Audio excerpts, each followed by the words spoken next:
In a world with 3 diamond major coins lives a U-Killed. He has fought for the Stockholm diamond coin. Oh no! It's falling apart! That's gonna be only Nico, there's no time! He just has to watch that clock tick down! This is it! Navi! I've taken the major! But he has nearly died for the Antwerp diamond coin. And Rain! He's not done! He gets his 30!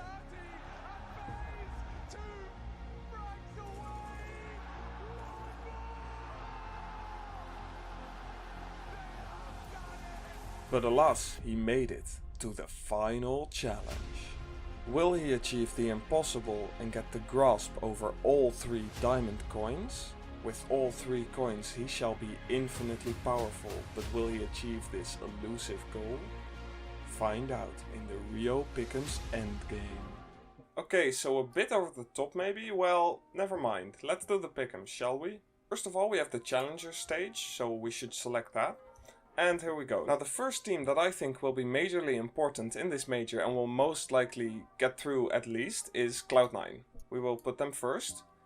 They have done really well in the past and they should just get through here easily. There's a lot of fans as well who care a lot about this team, so I think they will get through. Obviously I don't follow all of the majors, but if we just look at the rankings on hltv.net we can see that they are doing really well. Oh, and by the way, you shouldn't put your best team in 3-0, because 3-0 is very unlikely to happen. Only 2 teams will 3-0 out of all 16. Instead, you should put your best teams in the bottom 7 row, and then put a riskier team in the 3-0 pick, so that you do get a shot at it. If it does hit, good, but if it doesn't, no big deal. You basically want to play it safe and put all your good teams in this row. That's why we're now going to put Furia in there next. Furia are a really solid team. They've been doing really well in the past few matches in the pre-rounds to the major. That's why they are next. The next team is Outsiders. They are playing really well. They have quite a bit of experience in the game. They're doing really well. The fact that they're playing under a different tag now, it's Virtus Pro, but it isn't anymore. It's Outsiders now. It doesn't really matter. The players are still really good. I'm basically just going with the safe picks. That's why Vitality is next. They're a really solid team, they do really well in these sorts of things. They are used to the way that majors are on stage, and all of the stages are going to have an audience as well now. Back with Antwerp and Stockholm, the Challenger stage was not with an audience, and I think the Legend stage didn't have that either, but I'm not certain on that. Anyway, there was no audience back then live with the Challenger stage, but now there is. So it's going to be even more pressure put on these people, and Vitality is really well suited to handle this pressure. Next up I have OG. Their logo is trash. That doesn't mean the team is. The team is quite okay. They're quite a solid team. They know really well what to do here. I think they might just handle it really well. Next we are obviously still missing one, which is Fnatic. Where's Fnatic? We need Fnatic in there.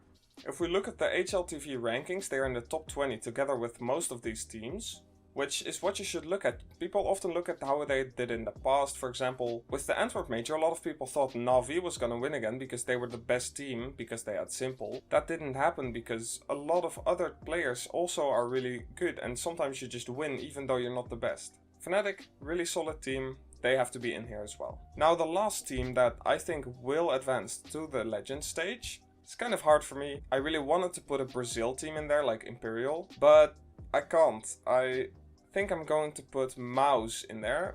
Another really great team. They're in the 10th position in the overall score, and that also includes the Legends players, so they're a really solid team. They need to be in here. If they don't make it, that's going to be almost news. Now for our 0-3 pick, who will we put in the 0-3 pick? There's a couple options. We could choose, for example, Evil Geniuses, not really well liked. You could put a lot of different teams, maybe IHC, but we have to put the Greyhound in there. I just gotta do it. I'm sorry. It's done. Don't think about it too much. And then finally in the 3-0 we're gonna put a risky one, but a possible one. We're going to put the Blue Balls, the 0-0 Nation. The logo is really nice. It's 3D. I just like the logo. It's kind of a heart, but also not. They seem to have some pretty easy matchups, and they could very well 3-0. If they don't, it's no big deal. 5 of these teams should go through, but if they don't, we still have a chance there, and we also still have a chance here. Do you agree with me? Did I do something wrong? Tell me, but this is what I'm gonna do. Tell me your picks in the comments. In 4 days and 15 hours I will update you guys on this, and I will also do the Legend stage then. And we'll see then if we can maybe get the diamond coin, because I did get the last 2 diamond coins. For both Stockholm, which was pretty easy, everyone guessed Navi, and the Antwerp one, which was hard, everyone guessed Navi, but it wasn't, so I'm pretty happy that I got that. Maybe we can get the triple now?